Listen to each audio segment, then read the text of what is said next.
All right. Normally, when I make these videos, I just I narrate them live as I'm recording them. All right.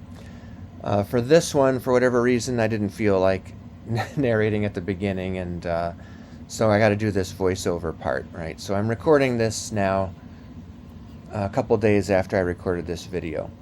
So what I want to do is, in this intro part, is just explain what I've set up here, and then at about 6.5 minutes into the video, I do start narrating it, and that's where I'll go into like more of the detail of what I'm observing, and you can see what I'm talking about on the day I recorded it. So what this is I have two supplies. They were two 2-inch supplies coming out of my boiler going into my drop header, and on the right hand side I have the original 2-inch supply as I originally piped it. But then what we're looking at here right now on camera is on the left supply I removed the original piping and I put in place 1.25 inch sight glasses with a 1.25 inch corrugated stainless steel upper loop pipe that's flexible. That's for water heaters typically, and I'm using it here. And the reason I did this is because there's discussion on the Heating Help forum all the time, and it's also in Dan's books, I believe, where and it makes sense. If you undersize the supply piping or the near boiler piping, it could cause problems with your system. And those problems are typically like, okay, the velocity of the steam is going to be so high that it sucks water from the steam chest area, from where the boiling water is down there in the sections. It could suck water up into the near boiler, into the header, into the main, and you'd have, everything from water hammer to, full on carryover and fouling of your vents and all that stuff. Well, carryover certainly is bad, and a lot of us have seen its actions. You can see it happening when the gauge glass dives down, and it's starting out at normal water level, and then all of a sudden you see the gauge glass dive down. I've seen that on my old boiler. I saw carryover on this boiler when I added added oil purposely to the water. And carryover's bad. We don't want carryover.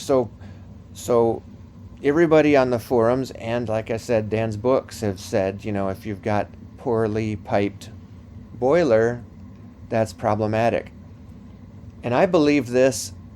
I believed it for some years, and but lately, over the last year, I've really been wondering about it, because I've been picturing like, what could cause it to happen? What could cause water to get sucked up into the supplies and into the near boiler piping, just as a result of these supply pipes being undersized?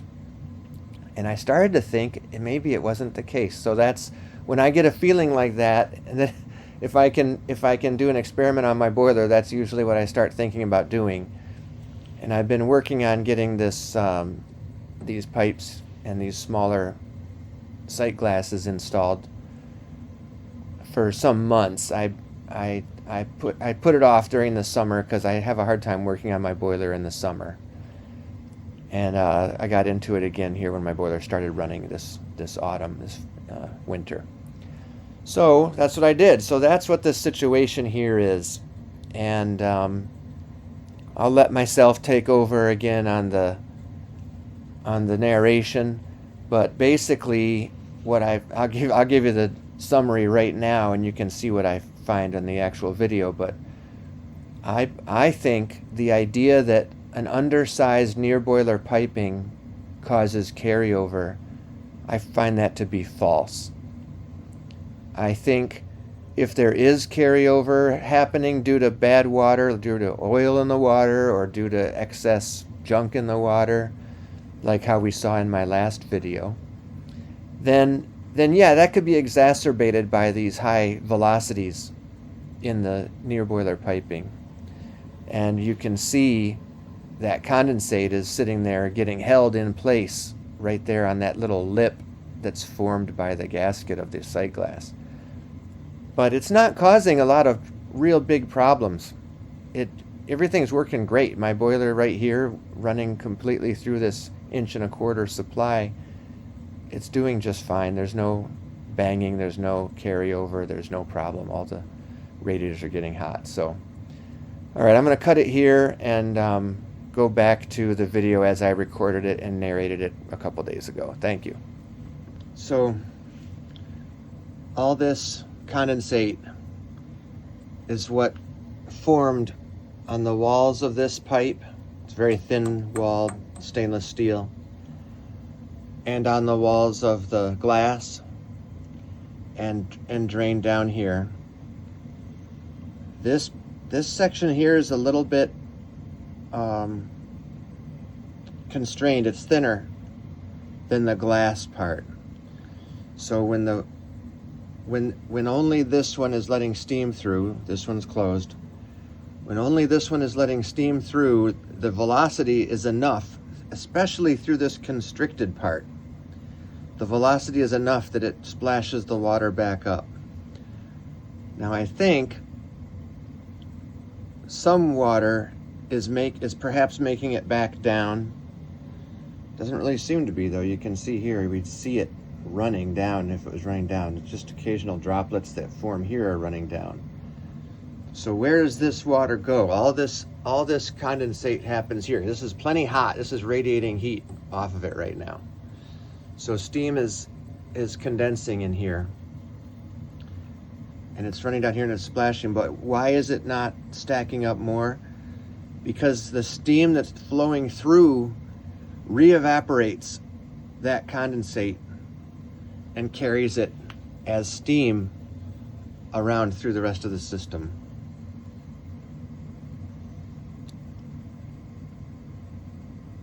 It's been running for several minutes here.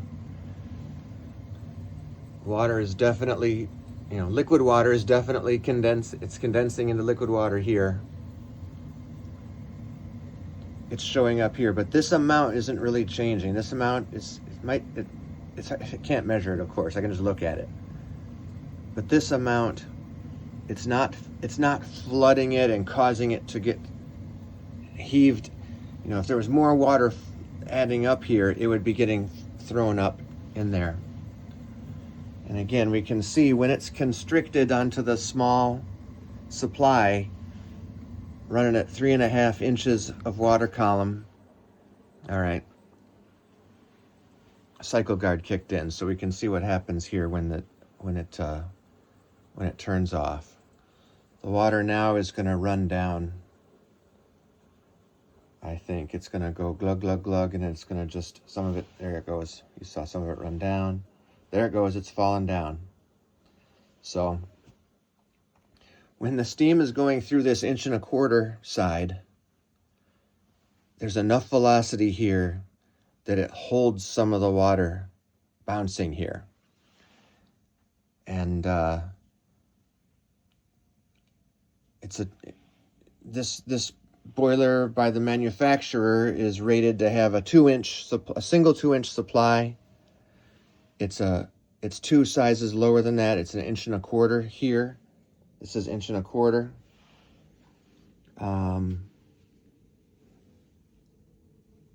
Oh, my mistake. It's 1.5" here. It's an 1.25" here, though.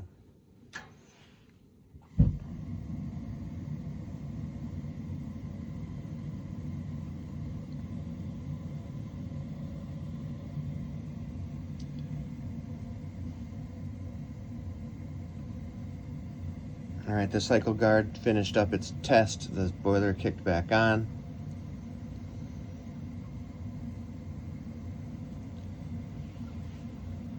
We'll see the condensate start to form again and start to come come down here, and it doesn't, the velocity of the steam doesn't let the condensate drop very much, if at all. It holds it here. But like I said, I think most of where that ends up going is it gets re-evaporated. Is that the right word, evaporated? I don't know. It gets reheated back to steam temperature. It becomes a gas again and continues into the system. That's what I think is happening. You can see the rivulets of water, the droplets dripping down off the glass. They come from this stainless steel piping here, and also from the glass, and they float right there. If you saw earlier when I opened the other 2-inch supply, then this slowed down enough and it allowed the water to run downward. So I think we're just at the edge of too constricted. So built for 2 inches. The next size boiler up, I think, is also built for 2 inches with a single supply pipe. It's specified for that. So this one being smaller, definitely 2 inches is plenty. If this were 1.5 inches the whole way, I'm not certain that it would hold the water here. The water might go ahead and drop down. At 1.25 inches, we're seeing this sort of balance. But it performs fine. You know, we're not getting any carryover. Just so you can see, the boiler water line is just a little high. We're not getting any carryover. Certainly no carryover from the boiler. This again here also is condensate water. It's not boiler water.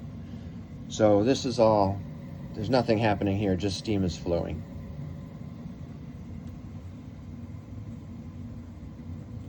Then here we get some condensate being held in this area where it's a little, like I say, it's a little wider where the glass is. It's a little more constricted here where the fittings are. The fittings are about 1.25 inches. The glass is just a little larger than that on the inside. But there's enough volume in this pipe to handle the output of the Peerless 6303L. So I think you could pipe this thing with 1.25 inches, which I'm sure is out there somewhere. Somewhere, some plumber put the, you know, this starts out down here. It's like 2.5 inches, I think. Does it show? Whatever it is. Oh, it's 3 by 2. So it's a 3-inch outlet coming out of here, because they use the same castings for all the 63 and 64. So much larger boilers use the same casting, so it's 3-inch. So I got it bushed down to 2-inch, but you could take it, you could push it down to 1.25 inches, run 1.25 inch copper, and this boiler would perform fine. Now the 6303, maybe not. I don't have a way to test it. I'd have to put an additional burner on the bottom of this boiler. It's got 3 burners, I think, for 3 sections. The 6303, the next size up, has 4 burners, I believe. Each burner, I think, is what, 75k BTU, something like that. I think I saw, whatever. Anyway, this little boiler, 1.25 inches, I think it would work, especially if it had, you know, it had a drop header. Maybe a little stuff would carry over. And what's carrying over is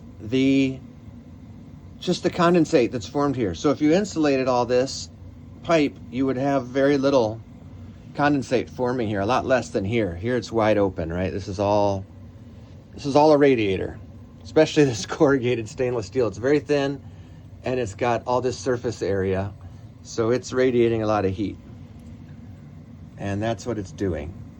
but it doesn't harm the production.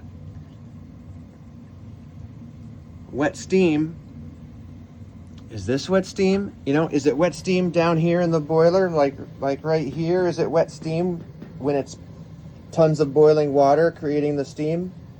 It's full of droplets. Is it wet steam? I don't know. Wet steam's a bad term. Don't use that term. All the steam is wet that we make. The question is it carrying over boiler water? And so the thought is, when the boiler is constricted with too small piping, which we see sometimes, we see a 3-inch goes down to a 2-inch, or a 2.5-inch goes down to a 2-inch. It's constricted for sure, but is it? And people say it will suck water from the boiler because of the high velocity. Well, I'm just not convinced. The velocity stays not normal until it's pushed down. The velocity in the steam chest is the same. The steam chest doesn't know that this is constricted from the manufacturer's recommendation or suggestion or specification. So the part below here, it doesn't know. It's the same velocity in that space coming up into here. And then here is the same velocity that this thing is specified for on this 2-inch pipe. This 2-inch valve is all as specified. We're getting a little higher velocity here at the 1.5-inch part that I have down here. And then up here, it's 1.25 inches. So it's quite a bit more velocity. And I don't have the math in me. Someone else calculate it for me. If the velocity is known to be something here at 2-inch, what is the velocity then at 1.25 inches? You know, it's faster. We know that. We guarantee that's true. But it's not going to suck anything out of the boiler chest, or the steam chest, out of the boiler. It can't. In the boiler, it's no different. All we see in the boiler is, 3.5 inches of water column of pressure. Super low pressure. Despite the constriction, right? This is totally cut off. So we got a single 1.25 inches here. So the steam traveling here is the same speed it'd be traveling, perhaps a little slower due to the constriction. And that's what makes the pressure go up, but it's only 3.5 inches of water column. It's like an 1/8 of a PSI, right? So basically the same speed here. It's faster here. It can't suck anything out of the boiler. That's not possible. How does that work? How would it suck water out of the boiler? This again, just condensate water. You can see we've been running for minutes here. If I keep blathering, we'll go 15 minutes before my cycle guard stops the boiler again. And all this is doing is running. It's not carrying over this condensate. It's just like sitting there like I don't know what you'd even call it. It's just sitting there bouncing around. A lot of it's getting turned back into steam and carrying on ahead. That's what I think. It cools here, runs down here, it gets warmed up again by the steam passing through, and a lot of the water gets carried up. What I'll do maybe is I'll insulate this. I'll insulate except for the glass. I'll go ahead and insulate this bottom one too, just so we can see exactly what's happening here I'll leave a little window where there's no insulation. But that's a good idea. I'll insulate all this and see how much water forms there. There's not going to be any. And if this was steel pipe and cast iron fittings, there also might not be any, because those are much less conductive to heat than this thin stainless steel here, in my opinion. So, I don't know. Apparently, You know, why wouldn't they? Why wouldn't the manufacturer make enough of a slop factor to be able to handle, to make sure it's not carrying over? These boiler manufacturers, they don't want it carrying over. That's not a good look. when your water level in your gauge glass drops to the bottom, they don't want boilers carrying over. It's so easy for them not to carry over. You can constrict the pipe down, reduce the size to a smaller size. It will still work fine. So on the forum, I don't think we should freak out that much when we see a 2-inch instead of a 2.5. All right. What's the problem? Where's the banging? Where's the knocking? Where's the carryover? There's no insulation anywhere. All those things. I did put insulation over here. Just to keep my basement a little cooler, but then I remove it to do these experiments. So let's not tell people a bunch of mythological ideas about what is causing their problems. If they've got carryover, unless there's something ridiculously stupid in the near boiler piping, which we've seen. I'm not going to say all near boiler piping is going to be successful, but we've all seen a straight pipe to a main, and if this was a straight pipe to the main, it would be fine. There's no water getting thrown up past here. The only reason this is getting hung up here is because there's this constriction right here that's holding the condensate. You know, where's the banging? Where's the carryover getting sucked from the steam chest? There isn't any. So I say maybe let's not freak out about those types of problems. Yeah, it's not optimal. Yeah, the installer shouldn't have used copper. Yeah, the installer should have used 2-inch instead of 1.5 inches, or they should have used 2.5 inch instead of 2-inch. But there's no point getting upset about it. It works. This thing works. Do I have to put a 1-inch setup here to prove it? Like if I go from a 2-inch to a 1-inch, will that convince anybody? I don't know, whatever. Anyway, that's what happens. So I'm gonna, again, we're up to 4.5 inches of water column. My radiators are starting to get filled up probably. I'm gonna open this other side again, just to watch this condensate run out when I do that, because the velocity is going to reduce here because half the steam, well, more than half the steam is going to be going up the 2-inch supply. So here we go. And I'm opening it. There it goes. And as you can expect, everything is slower over here now. A lot of steam's coming through here. Still some going through here, of course, but not enough to hold on to the condensate. It just runs down now. And honestly, yeah, it's dripping. Is it still running? You know, it's hard to tell. The vast majority of the steam might be going through the easier route here. That's kind of interesting. Seems like maybe there's, let's see, how can I tell if there's none coming through there? I think there's got to be. But anyway, my cycle guard just kicked on again, so I'm going to cut it off here. There you go.